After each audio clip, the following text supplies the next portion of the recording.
Good evening and welcome once again to this program. My name is Mnene. Our sign language interpreter at the bottom end of your screen is Joyce Warimo.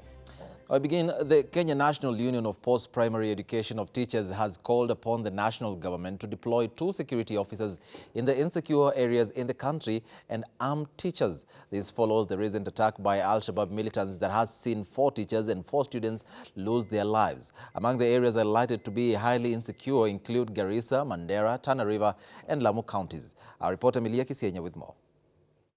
Just a day after the Kenya National Union of Teachers vowed to demonstrate if the Ministry of Education and TSC does not comply to their demands of transferring teachers from northeastern region, Kuppet has now come out requesting for the armament of the teachers within the areas. Addressing their demands through their chairman, Mboko Milemba, the union claimed that following the recent killings that involve 4 teachers and 4 students, teachers' safety has been of great concern, with a number of them now camping for their transfers, and they should be armed. Walimu ambao walioko hizi sehemu waweze kupewa bunduki, hao wenyewe wawe kama police reservists. Yes. Na hii si ajabu, hapa mbeleni tunasema kwamba askari wa kawaida wapewe bunduki. Walimu wapitie training ya bunduki na wote wawe na bunduki. Ndiyo tuweze kuwa na ulinzi kuanzia kwa mwalimu mwenyewe mpaka kwa ile surrounding yake, sababu tumegundua kwamba hata polisi wanaogopa kutoka usiku wakijua kwamba Al-Shabaab wanakuja. Kuppet further has called upon the government to deploy 2 police officers in every of the affected counties that has proven to be an insecure area with frequent Al-Shabaab attacks.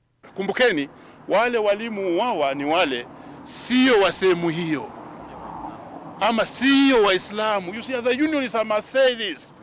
Nataka kumshukuru Magoha jana, nimsikia akisema the same.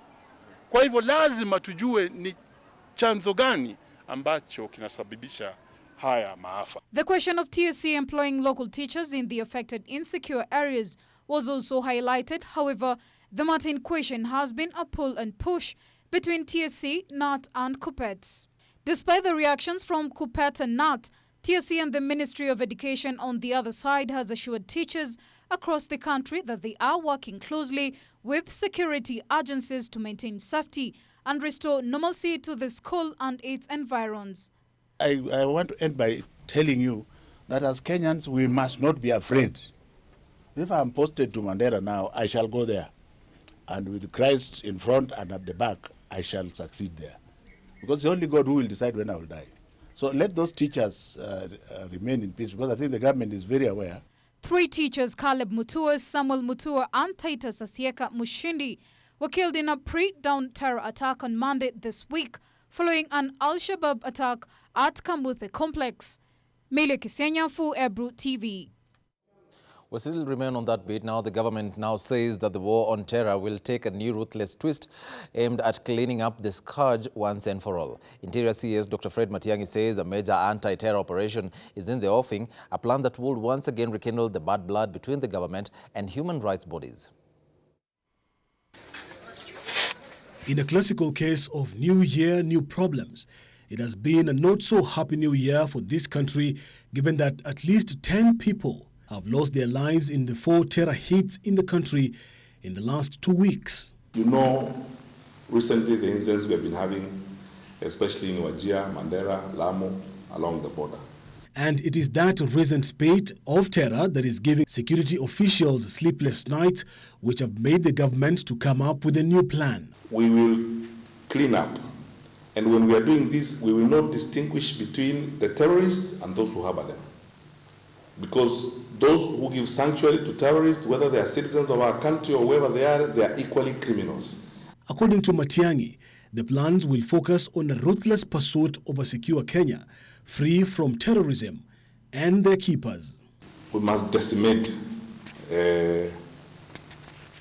terrorism as we know it, and we must now take our war against terrorism to the next level. The aim and the target is that we have to deal this a decisive and final blow. A visibly irritated Interior CS opening up on the frustrations they face in their bid to erase the terror scourge caused mainly by Kenyans who are terror sympathizers. In terms of forecast and preparedness, we are doing well. Where we face the challenge is that aspect of collusion and collaboration with local communities. So we go for them. The ruthless pursuit by Matiang'i and by extension the security sector will rope in regional administration, who are expected to give information as the stroke of the war against terror lands on the terrorists and theirs. The chiefs and the assistant chiefs, they must step up and measure up. And these people in the villages where they come and live, they must tell us which are these families and which are these groups that keep these people. The move likely to open a fresh battlefront between the government and the human rights organizations. We must make it painful. As Matiang'i maintains that national security will be given top priority. And we will deal with them as such, without regard to anything. And we will not be intimidated by any form of pressure, political or otherwise. Matiang'i's sentiments coming just a day after Education CS Professor George Magoha sensationally claimed that the residents of Kamuthe area in Garissa County were well aware of perpetrators of the attack that claimed the lives of 3 teachers on Monday. The Somali border is so far from where this attack was done. So some of the locals must now be answerable. Matiang'i released the plans during a meeting that brought together top security teams in the country, where he outlined 10 focus points which it will prioritize to make Kenya a better place between 2020 and 2021. Why is it that we cannot improve our services so that we avoid the frustrations that Kenyans face in our offices and suffer the way they do, so that they complain about us and say, you know, we are asking for bribes. Matiang'i also said the issuance of IDs, birth and death certificates and passports will be issued on the same day of application by July 1st this year in Nairobi. Now, it is exactly 1 year since the Al-Shabaab militant group, attacked the Dusit D2 hotel, killing 21 people. Now, as Kenyans remember this day, possibly, Roselyn Chilande, a victim of the horrific attack, is reeling in emotional and financial want after the attack left her without a job. Today was the commemoration of the Dusit D2 complex attack. Journalists paid a visit to the complex 1 year later, but the management resorted not to comment on the matter. However, witnesses were willing to share their side of the story. A day like any, Roselyn Chilande woke up in the morning to prepare herself to go to work. The 34-year-old and a single mother of 2 children, a boy and a girl, had been working at the Dusit D2 complex as a car park site supervisor for CAPS Limited. She had been working at the complex for over 9 years, but little did she know that the day will take a turn for the worse. Later in the day, the Dusit D2 complex was under attack by Al-Shabaab militant, and Roselyn recounts the day with the pain still evident in her eyes. So I left the office with a key and that small phone in hand. Nikaenda Saile, she was looking for the thousands to give me niende change kwa bank. I had an explosion. So we were like, nini yemelipuka? The lady akaniambia, ama ni gas, juu imetokea karibu na Secret Garden. I told her, iyo si gas, kwa sababu hiyo sauti ni kubwa sana. Then I was like, nambona buildings ina shake, vioo zinaanguka. Then I was like, Ann, ni kama bomu imelipuka. Na akasema, bomb imetoka wapi? Out, kuangalia kwa entry, I saw 4 men coming in, wearing black. They were carrying guns. Then nikasema, Ann, hawa si ni watu wakuu wa watu, ni Al-Shabaab ama ni nini? Then tukaanza kukimbia. During the horrific incident, Roselyn was shot on her left leg and she had to crawl her way to safety. Then suddenly nikasikia kwa mguu wangu from behind kitu imenichapa mguu. Nikaanguka chini. Sikujua ni nini imehappen. Nilianguka tu. Kuamka tena nianze mbio kuinua mguu, nikaona mguu haiwezi kanyaga. Nikarudi chini, niliporudi chini nikainua juu hivi kuangalia, nikakuta ilikuwa imevunjika. Sasa nikarudisha chini. I was like, I'm finished because they were coming behind me. Na nimeanguka chini na already washanivunja mguu. Sasa nikashindwa nitafanya nini? Nikalala tu hapo flat, nikatulia, and then walinipita. wakaingia kwa building. Walishaingia kwa building, I was like, sasa nitafanyaje? Nitatokaje hapa? Siwezi kanyaka. Watu walikuwa wanakimbia, wananiruka, wengine hata wananikanyaga. There's nothing I can do. So nilijivuruta chini na tumbo pande moja, this side, because mguu ilikuwa imevunjika. What I did, nilijaribu kuinua, nikawekelea juu ya hii nyingine, sasa nikalala na upande. Nikawa najivuruta na chini mpaka nilipopata mahali naweza jificha vizuri. The incident left her lying at the Avenue Hospital for 10 days as her bill accumulated to roughly 800,000, although it was waived. The person I called was my house girl, the third person. I just told her, sioni nikikuja kwa nyumba leo. Akaniambia, kwa nini? Akaniambia, mimi nimeshavunjwa mguu na wa majambazi. So akashtuka, this boy was still breastfeeding. Akasema sasa itakuaje mtoto? Nikamwambia Mungu atamlinda kwa sababu there's nothing I can do. Mimi naona leo nikilala hosi mguu imevunjika. Out before tufike kwa ambulance, we had an explosion again. Sijui ni bullet, sijui ni nini karibu na sisi. Sasa nikaona tu tumelipuliwa sisi wote. Hao watu waliniweka chini na wakanisingira wote, wakanifunika. Hiyo jioni nikafanywa first aid, and then at midnight ndio nipelekwa theater. Kanifanyia operation. Wakafunga mguu, wakaweka machuma na kila kitu. After she was discharged from the hospital, Rosalind struggled for months to get back on her feet to try and cater for her 2 children, but she couldn't until the community came to her aid. Weakness now, she cannot stand, she cannot draw water, she cannot do anything, but she was terminated. So our worries is how is she going to survive, because she's now deformed, and she's now deformed, she cannot perform her duties accurately like before. So we don't know what will take place next, because even up to now, I know, as far as I know, she has not been compensated. Rosalind got back on her feet and tried to get her old job back. She was called by her former employer, but Rosalind, upon arrival, she received a termination letter. On 18th of November, they called me. Kaniambia kuja kwa ofisi. I was so happy, hata nikaambia pastor, ni kama narudi job, nimeitwa kwa ofisi. Katoka hapa nikaenda. The first thing nilikutana nayo, termination letter kwa meza. Termination? Yeah.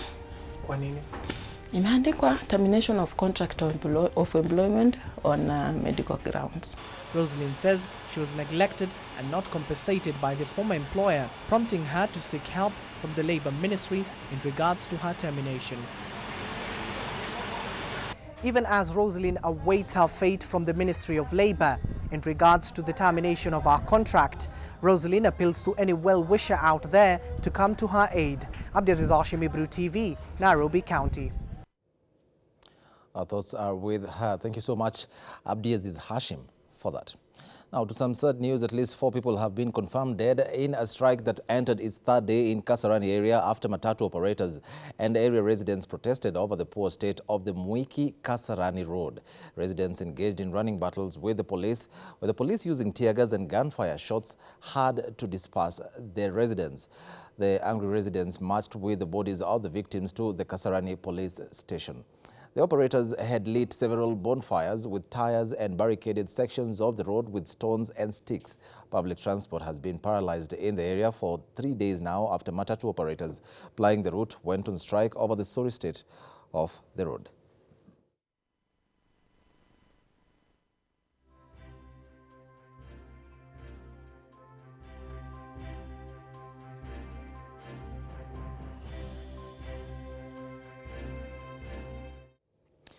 Now, despite efforts by the government to rid affected counties of the locust menace, the plague remains a thorn in the flesh in Meru, Samburu and Isiolo counties, where residents, more so farmers, continue living in fear. Incoming Agriculture CS Peter Mnene now says the aeroplanes used to spray the locusts will be doubled. Busara Naman with more details. Invasion of locusts in the counties of Meru, Samburu and Isiolo has continued to be a menace, which is causing the county's administration and the national government a headache day and night. According to the Director for Agriculture in Meru County Government, Martin Mnene, though as both county governments from the region and the national government are trying to fight them by spraying them, nothing much has yielded the fruits as the insects are flying and multiplying at a very high speed. We have a challenge because the swarm keeps on, it's moving very fast. And once it moves in one direction, after 2 or 3 hours, it comes back. Speaking in his first press conference in charge of the agriculture docket on Wednesday, Cabinet Secretary Peter Munya outlined the government plan in battling the locust menace.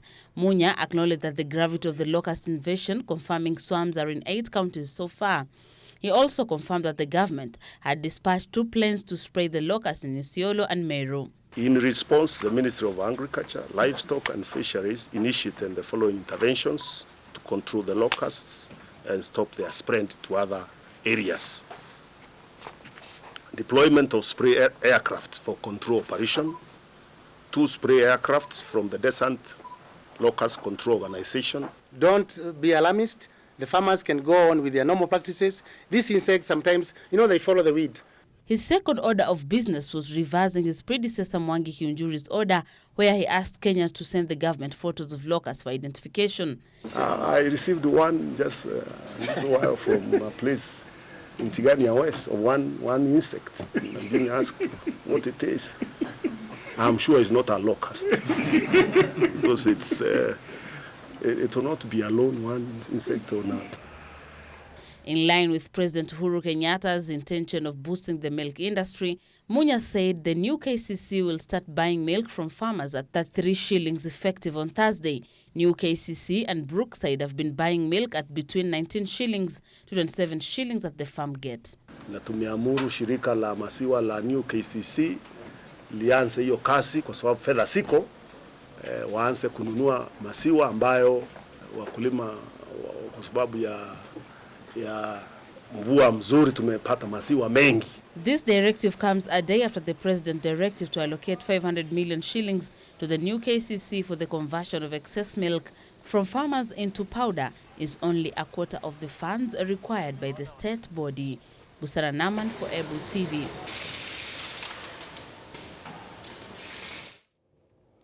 Now moving on, the pre-trial hearing of the corruption case facing Nairobi City County Governor Mike Sonko has been pushed to the 27th of this month.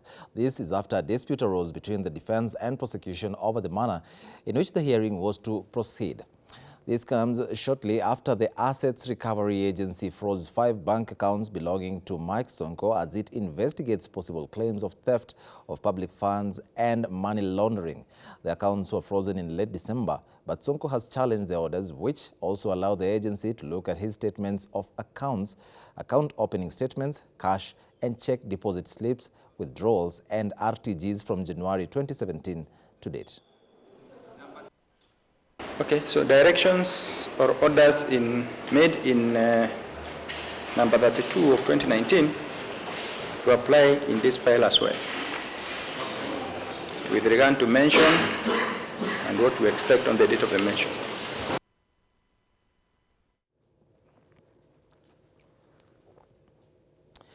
Now, moving on, health services in counties are set to improve in the coming days following the signing of intergovernmental participation agreement with county governments for the rollout of the universal health coverage countrywide.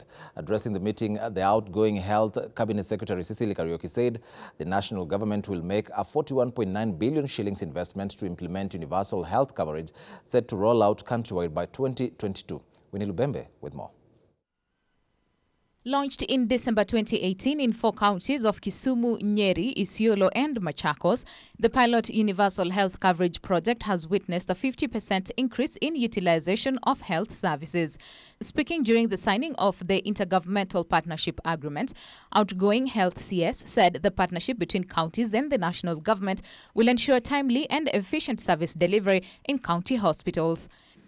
Intergovernmental Relations Act of the year 2012, and in the spirit of consultations and cooperation, the national and county governments who have now signed a highly negotiated county-specific intergovernmental participation agreement, the IPA, will spell out the roles of both levels of government and will provide details of the prioritized investment areas through specific work plans. The national government commits to supplement county allocations for the supply of essential medicines and medical supplies, which include lab commodities, to be made available to public health facilities in Kenya through the Kenya Medical Supplies Authority, importantly in this phase focusing on levels 2 and 3. The CS further said to enhance the achievement of universal health coverage, talks are underway with the National Health Insurance Fund Board following the President's directive to halt the implementation of the new rules to the voluntary contributors. Did convene a meeting with the board of the fund yesterday and directed them further to immediately commence a series of consultation in view of the fund's role in providing social safety net for Kenyans and ensuring financial protection. The agreement was welcomed by various governors and deputy governors who lauded the partnership with the national government, saying this will address key issues like shortage of medical personnel and drugs. At the moment, we are utilizing all the equipment. And for us, some of the equipment like CT scan, the budget in Elgeyo Marakwet, we cannot afford to buy that. But due to this partnership between the national and county, we are able to get all this equipment. And for us, signing this in the governmental participation agreement today is a critical step, especially for our people on the ground. We know that health is very, very expensive.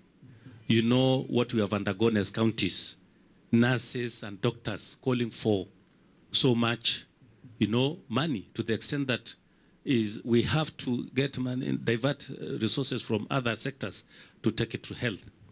And we do this because we know the health of our citizens are very, very important. So when we get the national government to come and supplement our human resource, for me, I believe as counties, we must appreciate and continue to cooperate with the national government. Key among the challenges faced by the counties is accumulation of debt owed to the Kenya Medical Supplies Authority, to which the outgoing CS said the counties will have to come up with a negotiated repayment plan to settle the debt. 11 counties have so far signed the agreement, with 7 more set to sign tomorrow. Winnie Lubembe for Ebru TV. Now, a section of Western leaders opposed to the planned consultative building bridges initiative at Bukhungu Stadium have defied a police order cancelling their parallel meeting in Mumias. Cotu boss Francis Atwoli and Kakamega Senator Cleophas Malala have, on the other hand, vowed not to condone any other meeting within the county besides theirs, which will be presided over by ODM leader Raila Odinga. Our political affairs reporter Jeff Haemba with more details on that. A political showdown is looming in Kakamega County this Saturday, pitting the supporters of the ANC party leader Musalia Mudavadi, Ford Kenya party boss Moses Wetangula, versus those of the ODM leader Raila Odinga over the planned BBI consultative meeting. On Wednesday, the Cotu boss Francis Atwoli, Kakamega Senator Cleophas Malala and a host of the leaders toured Bukhungu Stadium just to ascertain all is well ahead of the major event. This is a national event. It is not a county event. National leaders will be here. Hapana kuogopa na kusema hii kitu itaweka watu wengine. Watu wengine wewe ni nani? Wewe hapana mtu mwingine. Hii kitu inataka kuweka watu kwa power. Wewe hutaki power. Everybody is invited here na tunawaomba tafadhali kutakuwa na mkutano ya amani. Vijana tutachinja mang'ombe. It is a BBI meeting.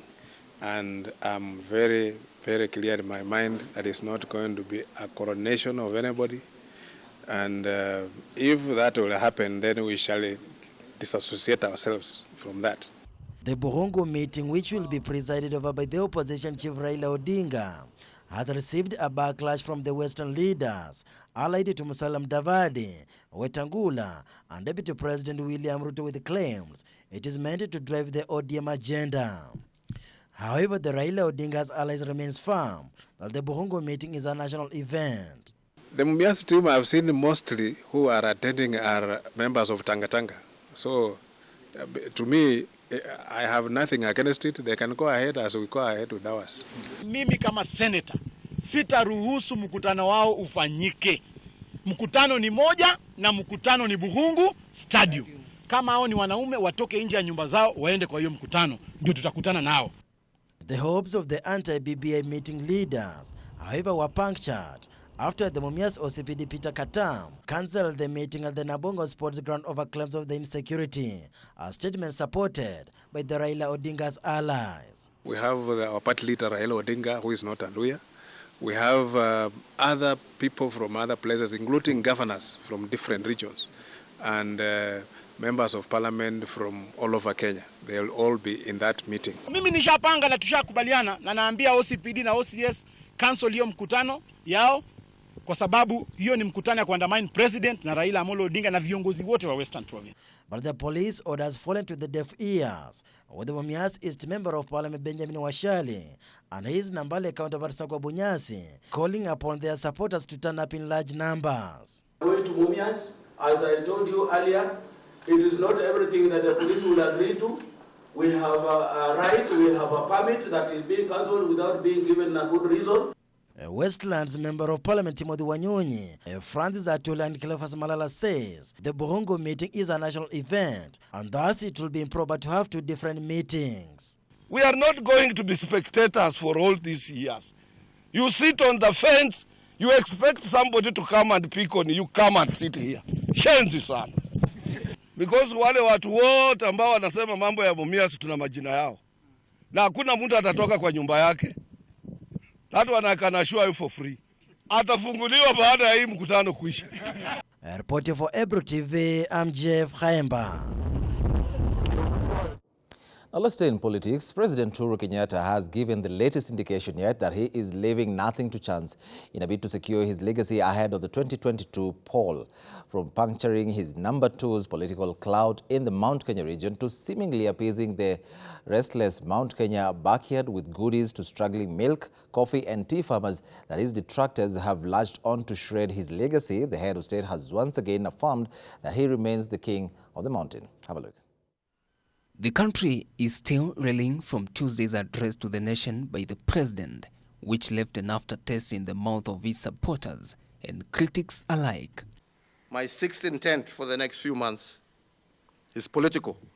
The joys of the president's six-point agenda for immediate action was the cabinet reshuffle, which saw the president fire one and more two of President William Ruto allies in the cabinet, punctuated by political markings. So Mwangi Kiunjuri's was, to say the truth, has been because of his alignment to the other side of the rift.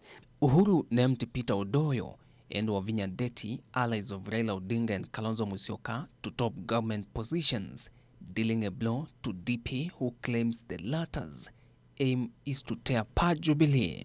Pundits argue that the cabinet reorganization will serve best to cut the DP to size at a time when he is gearing up to replace the president in next general election. The Mount Kenya region is perceived to be shifting ground. So it will give Kiunjuri now the ground to walk around, drumming support for the deputy president. The BBI also seen as a critical yardstick in the cabinet reshuffle, as Uhuru fired Agriculture Cabinet Secretary Mwangi Kiunjuri, initially seen as Ruto's would-be running mate, who had teamed up with Pro-Ruto Tangatanga Brigade to become the face of the anti-BBI crusade in the region. And many people are aware that they might be victimized too. And we saw in his appointments that appointments headed to the Kieleweke side, those who benefited most at the Kieleweke side, to say the truth. Uhuru replaced Kiunjuri with Peter Munya, a fierce Ruto critic, making him among the most influential ministers in the Jubilee administration. Uhuru also roped in ex-Nyeri Senator Mutahi Kagwe as the new health CS. Kagwe is among the strongest BBI proponents in central Kenya and was the master of ceremony in the Sagana meeting in November last year, when Uhuru met leaders to pacify the restless region. We must give ourselves a different political template if we are truly to prosper and not be dragged down every single day by never-ending squabbles. In the new changes, Simon Chelugui, a Ruto man, was moved from the lucrative Water and Irrigation Ministry to the less influential Minister of Labour This is after it seemed that water projects spearheaded by Chelugoi's ministry are among those the DP has been launching across the country to the chagrin of President Mnene.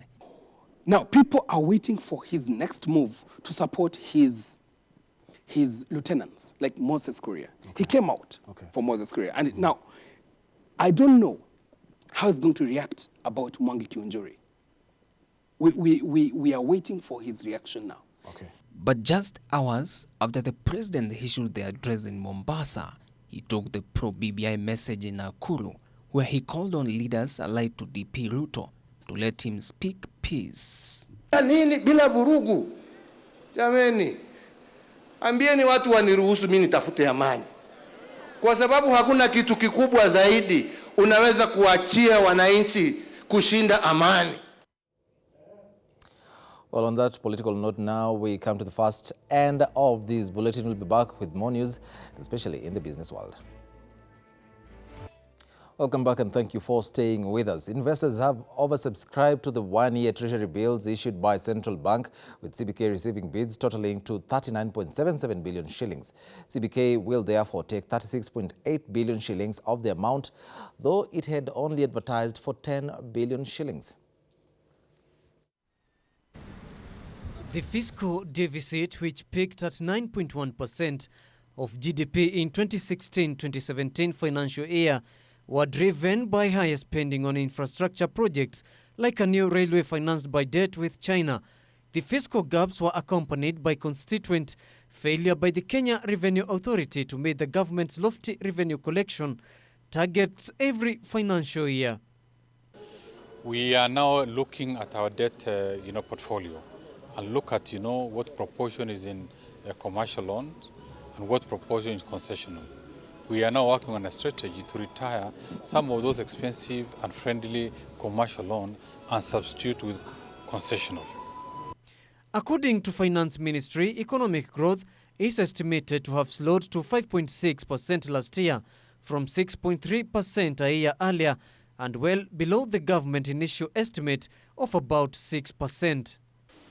When we have unfavorable weather conditions, agriculture is heavily impacted. And when you look at numbers, overall growth of the economy slows down when that happens. And when agriculture is doing well, ideally we also register very high growth. I'll give an example. 2010, we grew by 8.4%. Slight hope that they see 2020 moving a little bit higher to 3.4. But those of you who have been monitoring international news, I think there are issues between US, Iran, and issues of oil prices. Treasury reiterated that growth is expected to bounce to 6.1% this year before rising to 7% per annum in the medium term, driven by a focus on sector with high potential like manufacturing. Just two indicators that we have picked from the numbers that as released by our Kenya National Bureau of Statistics is that if you look over time, per capita income has actually been improving. We had a total, an average of 80,634 in 2010. And by 2019, we are at 106,338. Probably it can be better, and this is growth as divided by our population. Remember, we are also growing, so that's how you measure per capita income. If you look at manufacturing, manufacturing as a share of GDP could be low, but in terms of revenue it generates is enormous. Mr. Yatani acknowledged that people were disenchanted with the growth numbers. Farmers have complained of low prices for their commodities, and small and medium farms have suffered from delays in the payment of bills by the government. That's where the Wanjiku is. If the private sector, the individuals, the farmers, are not empowered and supported to stand against, the vagaries of weather, to stand against the glut of import, therefore they're going to have problems. And when the Wanjiku down, they will have problems. The economy is going to feel it and is going to have problems.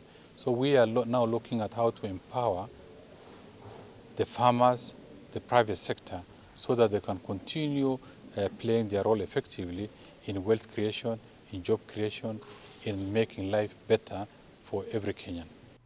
Yatani warned local authorities, states, firms and government departments and agencies against delaying supplier payments, which have been blamed for a rise in loan defaults and job cuts. Reporting for Ebru TV, I'm Kaindo Stefano. Now, Tullow Oil Company has suspended oil trucking in Turkana County until all the roads are repaired to a safe standard. The oil company has stopped its oil trucking operations in Turkana over damaged roads, which were caused by adverse weather conditions in the last quarter of last year. The early oil pilot scheme depends on roads since the transfer of stored crude oil from Turkana to Mombasa is done via road. However, trucking has been suspended, the trucking of Turkana crude oil citing severe damages by adverse weather conditions that were experienced in the last quarter of 2019. The oil company discovered a total of 1.2 billion barrels of oil reserves in Turkana County in 2018 and invested 7 billion shillings the same year on the project. Tullow has been transporting crude oil from Turkana to Mombasa by road since 2018 after the project was flagged off on 3rd of June 2018 by President Uhuru Kenyatta and his deputy William Ruto. Since commencing the project, Tullow Oil has faced a few challenges. In July 2018, a few weeks after the project was flagged off, the company halted its operation due to protests by locals in Turkana. During that period, locals were up in arms, blaming the national government for failing to provide them with security. They also blamed Tullow for failing to employ the locals, even for manual jobs. Jerry Njogo for Ebru TV. Now, the Higher Education Loans Board is now seeking partnerships with telecommunication companies in a bid to encourage loan defaulters to pay up. The new move comes as the loan default rates, among beneficiaries hit a new high and new applicants risk missing out on the loan. HELB is now seeking to partner with telcos such as Safaricom, Airtel and Telcom so as to enable easy mobile repayment of loans by beneficiaries of the fund. HELB recently said it is pursuing 78,328 loan defaulters holding 7.7 billion shillings as of December 31st last year, despite a myriad of threats that included having their faces published in newspapers.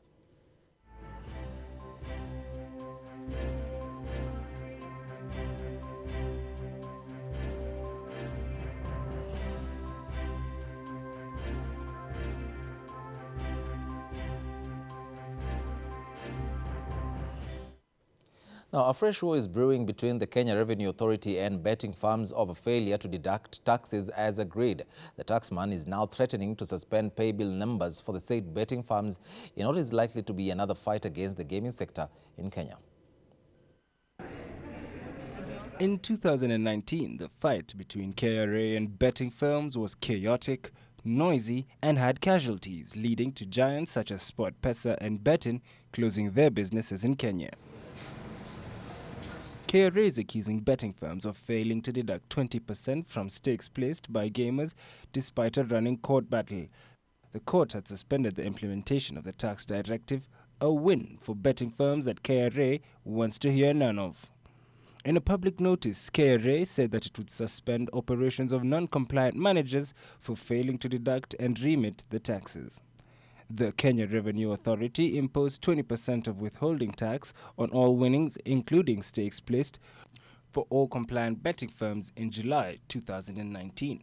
The betting firms are also expected to pay 15% betting tax and 30% corporation tax in a move that has been seen by investors as aimed at driving them out of business.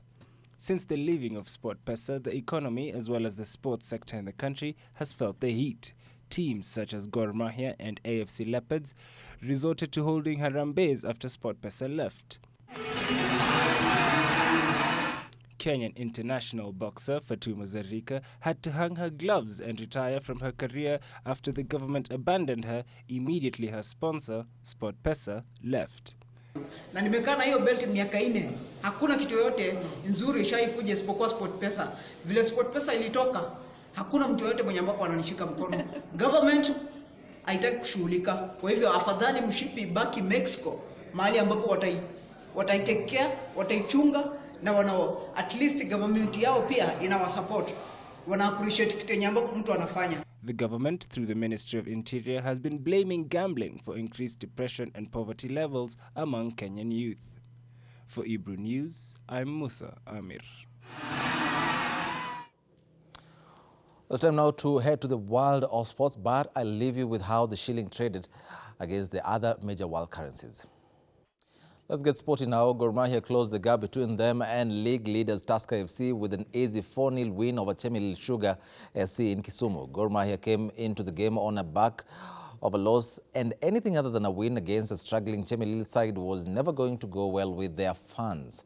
Samuel Onyango put Kogalo in front in barely 20 minutes into the game, coming again to hit the net twice, while Samuel Boniface Omondi closed the 4-goal money bag.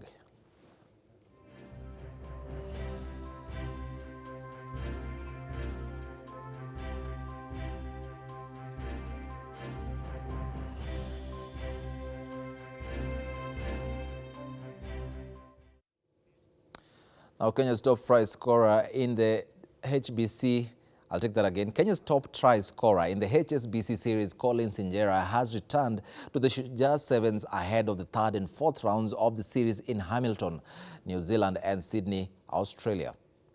Now, Injera missed the opening rounds in Dubai and Cape Town and is one of the 3 squad changes made today by coach Paul Finney. KCB speedster Geoffrey Okwach is expected to make his debut after finishing joint top scorer in the Safari Sevens last year. The team is expected to depart to New Zealand on Saturday.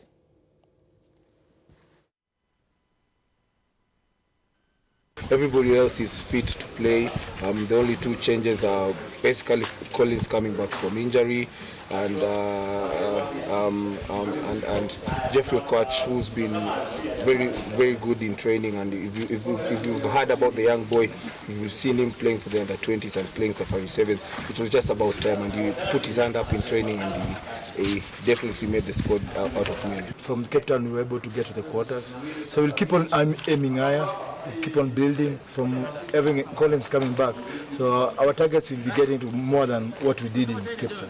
So for us, it's just to correct what we did wrong when we played them the other time, and to be able to play well when we play Japan for the first time. We are focusing on ourselves and to be able to achieve what we want to achieve as a team. Muthaiga Golf Club's Greg Snow returned an impressive score of 4 under par 67 in the last round of play to claim his 3rd Safari Tour title of the season at his home club with a 2 over par 286 gross score. Snow came into the final round 4 strokes behind the overnight leader Justus Madoya, who made a slow start in the first 9, hitting 2 birdies at the par 5 4th and par 4 8th, coupled with 2 bogeys at the par 3 2nd and par 3 5th for a turning score of par 36. I needed to really go aggressive today, get myself as many chances as possible and get off to a quick start, because I knew these guys in front of me would be playing very good golf, so didn't get into my comfortable zone the 3rd round. But in terms of that, the last 3 out of the 4 rounds have been really good, decent scores that I would like to be shooting, especially going into the Open. So I just need to work on keeping consistency into these 4 rounds.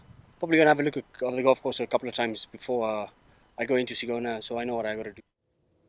Moving on, the Simba Union Club will hold the first competition in the 2020 Kenya National Rally Championship calendar on February 8th and 9th.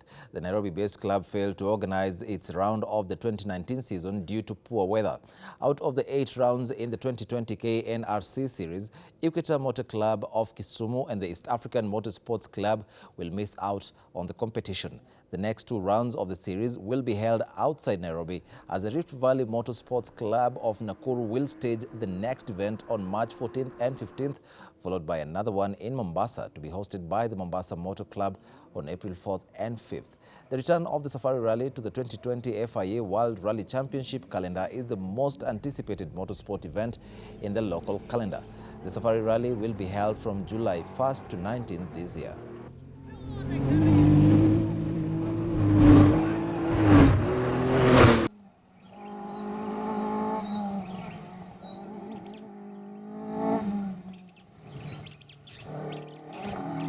for staying with us until the tail end of this bulletin on this 15th day of January 2020. On behalf of everyone who has made this a success, we want to tell you, our viewer, thank you so much. My name is Mnene. Our sign language interpreter at the bottom and of your screen is Joyce Warimo. But do not go away, because we do have some very interesting programming just for you right after the weather forecast.